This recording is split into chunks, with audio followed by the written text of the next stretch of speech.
Section 11 of the Ingoldsby Legends, First Series. This recording is in the public domain. The Ingoldsby Legends, First Series by Richard Harris Barham. Section 11. He was in the midst of a long and animated harangue, explanatory of his master's high pretensions. He had informed his gaping auditors that the latter was the seventh son of a seventh son, and of course, as they very well knew, an unborn doctor. That to this happy accident of birth he added the advantage of most extensive travel, that in his search after science he had not only perambulated the whole of this world, but had trespassed on the boundaries of the next, that the depths of the ocean and the bowels of the earth were alike familiar to him, that besides salves and cataplasms of sovereign virtue, by combining sundry mosses gathered many thousand fathoms below the surface of the sea, with certain unknown drugs found in an undiscovered island, and boiling the whole in the lava of Vesuvius, he had succeeded in producing his celebrated balsam of Cracopanico, the never-failing remedy for all human disorders, and which, a proper trial allowed, would go near to reanimate the dead. "Draw near," continued the worthy, "draw near, my masters, and you, my good mistresses, draw near, every one of you. Fear not high and haughty carriage, though greater than king or kaiser, yet is the mighty Aldrovando milder than mother's milk. Flint to the proud, to the humble he is as melting wax. He asks not your disorders, he sees them himself at a glance, nay, without a glance. He tells your ailments with his eyes shut. Draw near, the more incurable the better. List to the illustrious Dr. Aldrovando, first physician to Prester John, Leech to the Grand Lama, and Hakim in ordinary to Mustapha Muley Bey. Hath your master ever a charm for the toothache, an't please you? Asked an elderly countryman, whose swollen cheek bespoke his interest in the question. A charm? 1,000, and every one of them infallible. Toothache, quotha! I had hoped you had come with every bone in your body fractured or out of joint. A toothache? Propound a tester, master of mine. We ask not more for such trifles. Do my bidding, and thy jaws, even with the word, shall cease to trouble thee." The clown, fumbling a while in a deep leathern purse, at length produced a sixpence, which he tendered to the jester. "Now to thy master, and bring me the charm forthwith." "Nay, honest man, to disturb the mighty Aldrovando on such slight occasion were pity of my life. Read my counsel aright, and I will warrant thee for the nonce. Hie thee home, friend. Infuse this powder in cold spring water. Fill thy mouth with the mixture, and sit upon thy fire till it boils." "Out on thee for a pestilent knave!" cried the cozened countryman. But the roar of merriment around bespoke the bystanders well pleased with the jape put upon him. He retired, venting his spleen in audible murmurs, and the mountebank, finding the feelings of the mob enlisted on his side, waxed more impudent every instant, filling up the intervals between his fooleries with sundry capers and contortions, and discordant notes from the cow's horn. Draw near, my masters!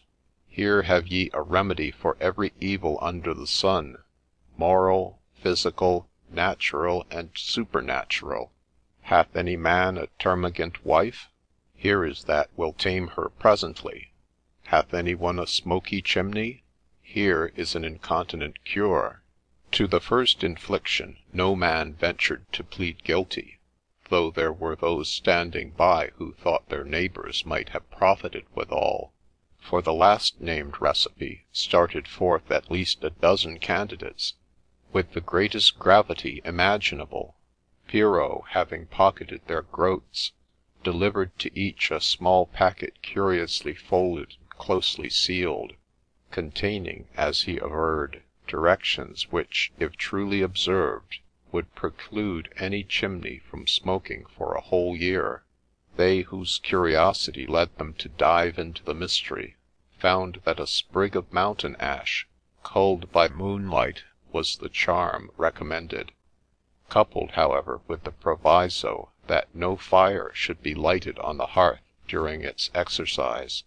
The frequent bursts of merriment proceeding from this quarter at length attracted the attention of Master Marsh, whose line of road necessarily brought him near this end of the fair. He drew bit in front of the stage just as its noisy occupant, having laid aside his formidable horn, was drawing still more largely on the amazement of the public by a feat of especial wonder. He was eating fire. Curiosity mingled with astonishment was at its height, and feelings not unallied to alarm were beginning to manifest themselves, among the softer sex especially, as they gazed on the flames that issued from the mouth of the living volcano. All eyes indeed were fixed upon the fire-eater with an intentness that left no room for observing another worthy, who had now emerged upon the scene. This was, however, no less a personage than the Deus ex machina, the illustrious Aldrovando himself.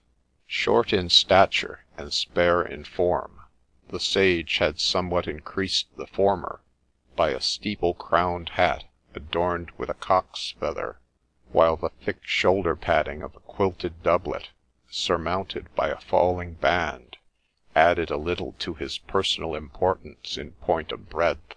His habit was composed throughout of black serge, relieved with scarlet slashes in the sleeves and trunks. Red was the feather in his hat, red were the roses in his shoes, which rejoiced, moreover, in a pair of red heels. The lining of a short cloak of faded velvet, that hung transversely over his left shoulder, was also red. Indeed, from all that we could ever see or hear, this agreeable alternation of red and black appears to be the mixture of colours most approved at the court of Beelzebub, and the one most generally adopted by his friends and favourites. His features were sharp and shrewd, and a fire sparkled in his keen grey eye, much at variance with the wrinkles that ran their irregular furrows above his prominent and bushy brows. He had advanced slowly from behind his screen, while the attention of the multitude was absorbed by the pyrotechnics of Mr. Merriman, and stationing himself at the extreme corner of the stage, stood quietly leaning on a crutch-handle walking-staff of blackest ebony, his glance steadily fixed on the face of Marsh, from whose countenance the amusement he had insensibly begun to derive had not succeeded in removing all traces of bodily pain. For a while the latter was unobservant of the inquisitorial survey with which he was regarded. The eyes of the parties, however, at length met. The brown mare had a fine shoulder. She stood pretty nearly 16 hands. Marsh himself, though slightly bowed by ill health and the coming autumn of life, was full 6 feet in height, his elevation giving him an unobstructed view over the heads of the pedestrians. He had naturally fallen into the rear of the assembly, which brought him close to the diminutive doctor, with whose face, despite the red heels, his own was about upon a level. "And what makes Master Marsh here? What sees he in the mummeries of a miserable buffoon to divert him when his life is in jeopardy?" said a shrill, cracked voice that sounded as in his very ear. It was the doctor who spoke. "Knowest thou me, friend?" said Marsh, scanning with awakened interest the figure of his questioner. "I call thee not to mind, and yet— stay, where have we met?" "It skills not to declare," was the answer. "Suffice it we have met, in other climes perchance, and now meet happily again, happily at least for thee." Why, truly the trick of thy countenance reminds me of somewhat I have seen before. Where or when I know not, but what wouldst thou with me? Nay, rather, what wouldst thou here, Thomas Marsh? What wouldst thou on the Frith of Aldington? Is it a score or two of paltry sheep, or is it something nearer to thy heart? Marsh started as the last words were pronounced with more than common significance. A pang shot through him at the moment, and the vinegar aspect of the charlatan seemed to relax into a smile half compassionate, half sardonic. Gramercy, quoth Marsh, after a long-drawn breath, what knowest thou of me, fellow, or of my concerns? What knowest thou? This know I, Master Thomas Marsh, said the stranger gravely, that thy life is even now perilled. Evil practices are against thee, but no matter, thou art quit for the nonce. Other hands than mine have saved thee. Thy pains are over. Hark, the clock strikes 1. As he spoke, a single toll from the bell tower of Bilsington came, wafted by the western breeze over the thick-set and lofty oaks which intervened between the Frith and what had once been a priory. Dr. Aldrovando turned as the sound came floating on the wind, and was moving, as if half in anger, towards the other side of the stage, where the mountebank, his fires extinct, was now disgorging to the admiring crowd yard after yard of gaudy coloured ribbon. "Stay, nay, prithee, stay!" cried Marsh eagerly. "I was wrong, in faith I was. A change, and that a sudden and most marvellous, hath indeed come over me. I am free, I breathe again, I feel as though a load of years had been removed. And is it possible? Hast thou done this?" "Thomas Marsh," said the doctor, pausing and turning for the moment on his heel, "I have not. I repeat that other and more innocent hands than mine have done this deed. Nevertheless, heed my counsel well. Thou art parlously encompassed. I, and I only, have the means of relieving thee. Follow thy courses, pursue thy journey, but as thou valuest life and more than life, be at the foot of yonder woody knoll, what time the rising moon throws her first beam upon the bare and blighted summit that towers above its trees." He crossed abruptly to the opposite quarter of the scaffolding, and was in an instant deeply engaged in listening to those whom the cow's horn had attracted, and in prescribing for their real or fancied ailments. Vain were all Marsh's efforts again to attract his notice. It was evident that he studiously avoided him, and when, after an hour or more spent in useless endeavour, he saw the object of his anxiety seclude himself once more within his canvas screen, he rode slowly and thoughtfully off the field. What should he do? Was the man a mere quack? An impostor? His name thus obtained, that might be easily done, but then his secret griefs, the doctor's knowledge of them, their cure, for he felt that his pains were gone, his healthful feelings restored. True, Aldrovando, if that were his name, had disclaimed all cooperation in his recovery, but he knew, or he at least announced it. Nay, more, he had hinted that he was yet in jeopardy, that practices, and the chord sounded strangely in unison with one that had before vibrated within him, that practices were in operation against his life. It was enough. He would keep tryst with the conjurer, if conjurer he were, and at least ascertain who and what he was, and how he had become acquainted with his own person and secret afflictions. When the late Mr. Pitt was determined to keep out Bonaparte, and prevent his gaining a settlement in the county of Kent, among other ingenious devices adopted for that purpose, he caused to be constructed what was then, and has ever since been conventionally termed, a military canal. This is a not very practicable ditch, some 30 feet wide and nearly 9 feet deep in the middle, extending from the town and port of Hythe to within a mile of the town and port of Rye, a distance of about 20 miles, and forming, as it were, the chord of a bow, the arc of which constitutes that remote fifth quarter of the globe spoken of by travellers. Trivial objections to the plan were made at the time by cavillers, and an old gentleman of the neighbourhood, who proposed as a cheap substitute to put down his own cocked hat upon a pole, was deservedly pooh-poohed down.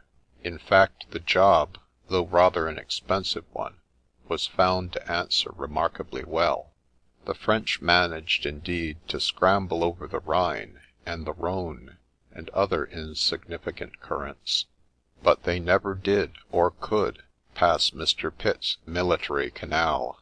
At no great distance from the centre of this chord rises abruptly a sort of woody promontory, in shape almost conical, its sides covered with thick underwood, above which is seen a bare and brown summit rising like an Alp in miniature. The Defence of the Nation not being then in existence, Master Marsh met with no obstruction in reaching this place of appointment long before the time prescribed. So much indeed was his mind occupied by his adventure and extraordinary cure, that his original design had been abandoned, and Master Cobb remained unvisited. A rude hostel in the neighbourhood furnished entertainment for man and horse, and here, a full hour before the rising of the moon, he left Ralph and the other beasts, proceeding to his rendezvous on foot and alone. " You are punctual, Master Marsh," squeaked the shrill voice of the doctor, issuing from the thicket as the first silvery gleam trembled on the aspens above. " 'Tis well. Now follow me," and in silence. The first part of the command Marsh hesitated not to obey. The second was more difficult of observance. " Who and what are you? Whither are you leading me? " burst not unnaturally from his lips, but all question was at once cut short by the peremptory tones of his guide. " Hush, I say, your finger on your lips. There be hawks abroad. Follow me, and that silently and quickly." The little man turned as he spoke, and led the way through a scarcely perceptible path or track, which wound among the underwood. The lapse of a few minutes brought them to the door of a low building, so hidden by the surrounding trees that few would have suspected its existence. It was a cottage of rather extraordinary dimensions, but consisting of only one floor. No smoke rose from its solitary chimney. No cheering ray streamed from its single window, which was, however, secured by a shutter of such thickness as to preclude the possibility of any stray beam issuing from within. The exact size of the building it was, in that uncertain light, difficult to distinguish, a portion of it seeming buried in the wood behind. The door gave way on the application of a key, and Marsh followed his conductor resolutely, but cautiously, along a narrow passage, feebly lighted by a small taper that winked and twinkled at its farther extremity. The doctor, as he approached, raised it from the ground, and opening an adjoining door, ushered his guest into the room beyond. It was a large and oddly furnished apartment, insufficiently lighted by an iron lamp that hung from the roof, and scarcely illumined the walls and angles, which seemed to be composed of some dark-coloured wood. On one side, however, Master Marsh could discover an article bearing strong resemblance to a coffin. On the other was a large oval mirror in an ebony frame, and in the midst of the floor was described in red chalk a double circle, about 6 feet in diameter, its inner verge inscribed with sundry hieroglyphics, agreeably relieved at intervals, with an alternation of skulls and crossbones. In the very centre was deposited one skull of such surpassing size and thickness as would have filled the soul of Spurzheim or Deville with wonderment. A large book, a naked sword, an hourglass, a chafing dish, and a black cat completed the list of movables, with the exception of a couple of tapers which stood on each side of the mirror, and which the strange gentleman now proceeded to light from the one in his hand. As they flared up with what Marsh thought a most unnatural brilliancy, he perceived, reflected in the glass behind, a dial suspended over the coffin-like article already mentioned. The hand was fast verging towards the hour of 9. The eyes of the little doctor seemed riveted on the horologe. "Now strip thee, Master Marsh, and that quickly. Untruss, I say. Discard thy boots, doff doublet and hose, and place thyself incontinent in yonder bath." The visitor cast his eyes again upon the formidable-looking article, and perceived that it was nearly filled with water. A cold bath at such an hour and under such auspices was anything but inviting. He hesitated, and turned his eyes alternately on the doctor and the black cat. "Trifle not the time, man, and you be wise," said the former. "Passion of my heart, let but yon minute-hand reach the hour, and thou not immersed, thy life were not worth a pin's fee." The black cat gave vent to a single mew, a most unnatural sound for a mouser. It seemed as it were mewed through a cow's horn. "Quick, Master Marsh, uncase, or you perish," repeated his strange host, throwing as he spoke a handful of some dingy-looking powders into the brazier. "Behold, the attack is begun." A thick cloud rose from the embers, a cold shivering shook the astonished yeoman. Sharp pricking pains penetrated his ankles and the palms of his hands, and as the smoke cleared away, he distinctly saw and recognized in the mirror the boudoir of Marston Hall. The doors of the well-known ebony cabinet were closed, but fixed against them, and standing out in strong relief from the contrast afforded by the sable background, was a waxen image of himself. It appeared to be secured and sustained in an upright posture by large black pins driven through the feet and palms, the latter of which were extended in a cruciform position. To the right and left stood his wife and Jose. In the middle, with his back towards him, was a figure which he had no difficulty in recognizing as that of the Leech of Folkestone. The latter had just succeeded in fastening the dexter hand of the image, and was now in the act of drawing a broad and keen-edged sabre from its sheath. The black cat mewed again. "Haste, or you die," said the doctor. Marsh looked at the dial. It wanted but 4 minutes of 9. He felt that the crisis of his fate was come. Off went his heavy boots. Doublet to the right, galligaskins to the left. Never was man more swiftly disrobed. In 2 minutes, to use an Indian expression, he was all face. In another he was on his back and up to his chin in a bath which smelt strongly as of brimstone and garlic. "Heed well the clock," cried the conjurer. "With the first stroke of 9, plunge thy head beneath the water. Suffer not a hair above the surface. Plunge deeply, or thou art lost." The little man had seated himself in the centre of the circle, upon the large skull, elevating his legs at an angle of 45 degrees. In this position he spun round with a velocity to be equalled only by that of a teetotum, the red roses on his insteps seeming to describe a circle of fire. The best buckskins that ever mounted at Melton had soon yielded to such rotatory friction, but he spun on. The cat mewed. Bats and obscene birds fluttered overhead. Erasmus was seen to raise his weapon. The clock struck, and Marsh, who had ducked at the instant, popped up his head again, spitting and sputtering, half choked with the infernal solution, which had insinuated itself into his mouth and ears and nose. All disgust at his nauseous dip was, however, at once removed, when, casting his eyes on the glass, He saw the consternation of the party whose persons it exhibited. Erasmus had evidently made his blow and failed. The figure was unmutilated. The hilt remained in the hand of the striker, while the shivered blade lay in shining fragments on the floor. The conjurer ceased his spinning and brought himself to an anchor. The black cat purred. Its purring seemed strangely mixed with the self-satisfied chuckle of a human being. Where had Marsh heard something like it before? He was rising from his unsavoury couch, when a motion from the little man checked him. "Rest where you are, Thomas Marsh.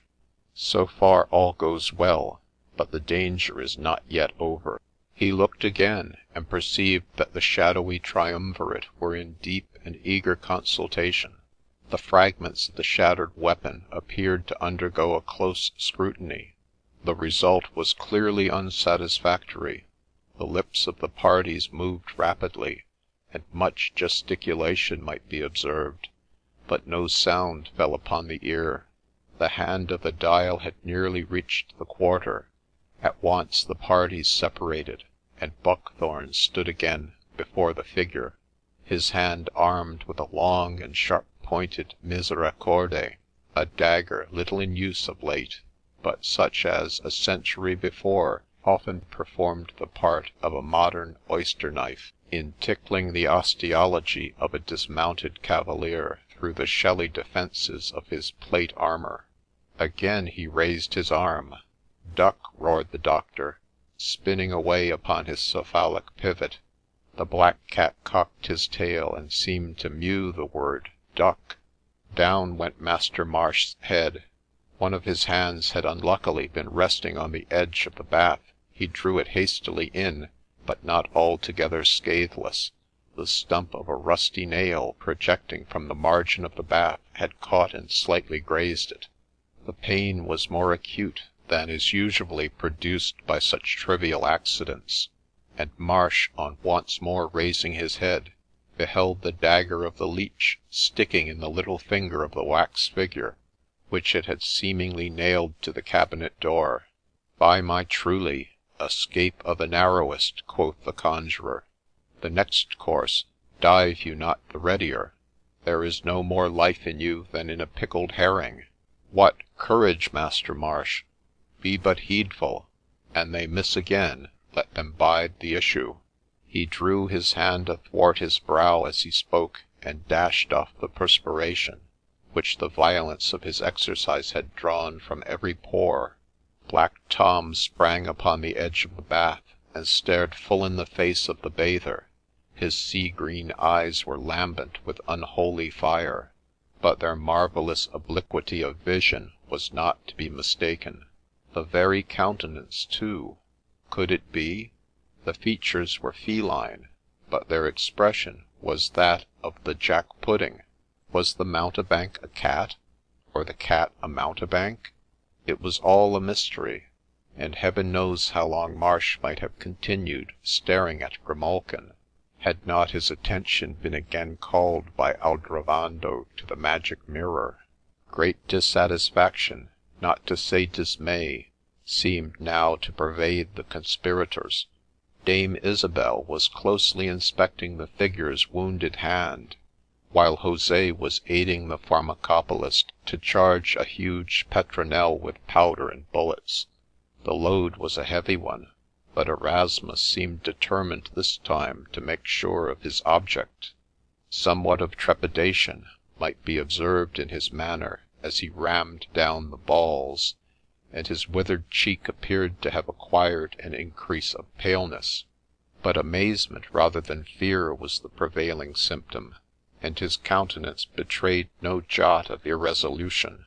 As the clock was about to chime 9:30, he planted himself with a firm foot in front of the image, waved his unoccupied hand with a cautionary gesture to his companions, and as they hastily retired on either side, brought the muzzle of his weapon within half a foot of his mark.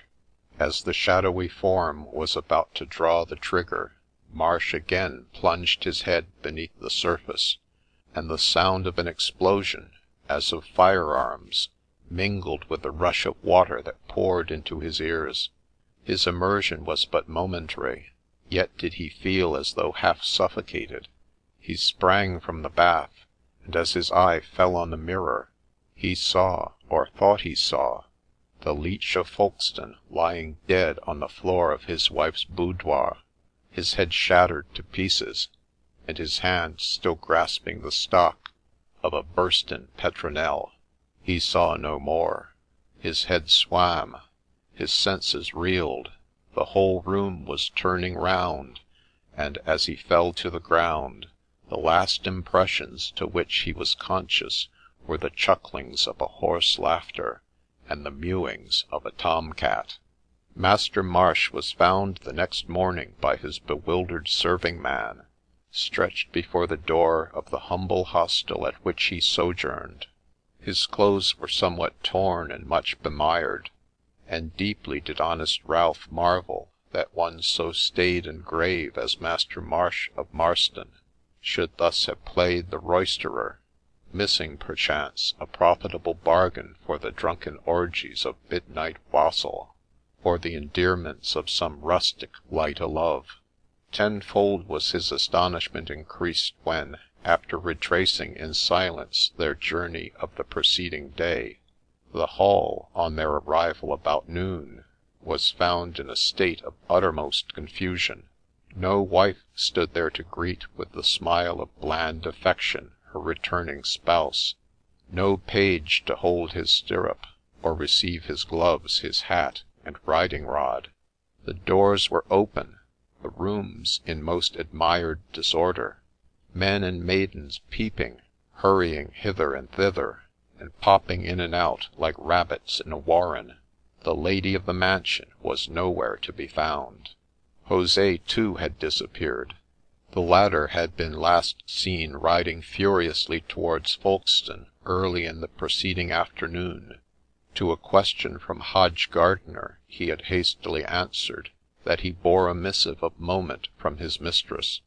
The lean apprentice of Erasmus Buckthorne declared that the page had summoned his master in haste about 6 of the clock, and that they had rode forth together, as he verily believed, on their way back to the Hall, where he had supposed Master Buckthorne's services to be suddenly required on some pressing emergency.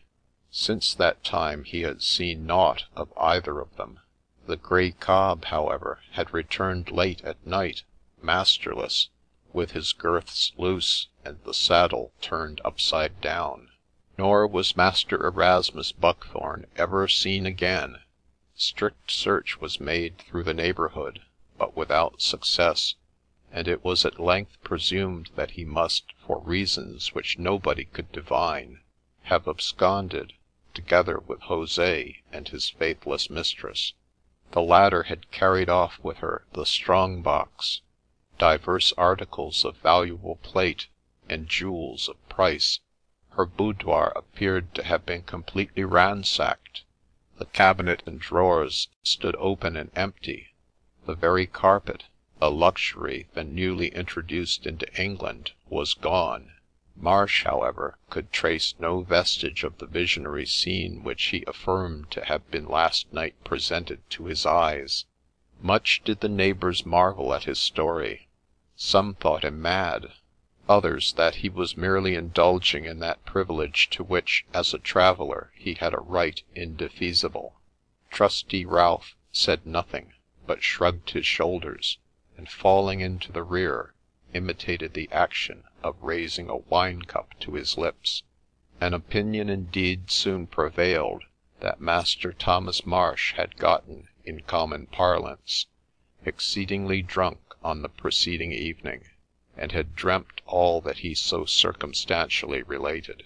This belief acquired additional credit when they whom curiosity induced to visit the woody knoll of Aldington Mount declared that they could find no building such as that described, or any cottage near, save one indeed, a low-roofed hovel, once a house of public entertainment, but now half in ruins.